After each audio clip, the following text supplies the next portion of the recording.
Arestado ang isang 54 anyos na dating miyembro ng Philippine National Police matapos umano nitong tangayin ang isang tricycle na nakaparada sa tapat ng bahay ng may-ari sa barangay San Isidro, Quezon City. Batay sa ulat ng Quezon City Police District, kinilala ang suspect sa alias na Ram, isang dismissed na pulis, na naaresto sa isinagawang follow-up operation kaugnay ng kasong carnapping.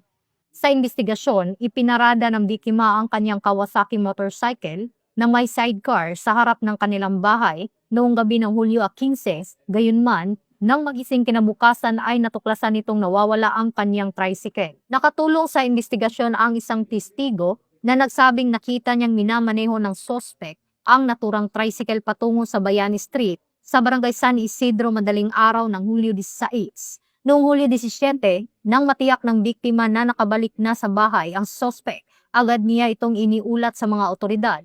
Nagresulta ito sa agarang operasyon ng mga pulis na humantong sa pag-aresto ng suspect bandang 1:00 ng madaling araw.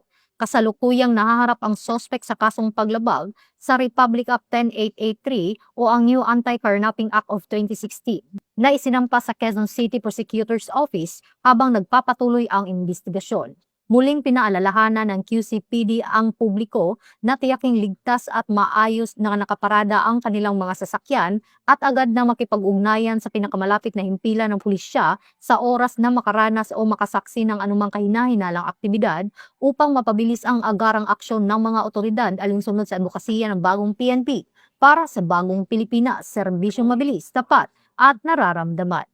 Mula dito sa Campo Crame, ako po ang inyong PNN correspondent, Patroluman Resali Umalay, nagbabalita para sa Police News Network.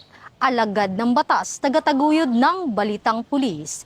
Ito ang bagong PNP para sa bagong Pilipinas, serbisyong mabilis, tapat at nararamdaman.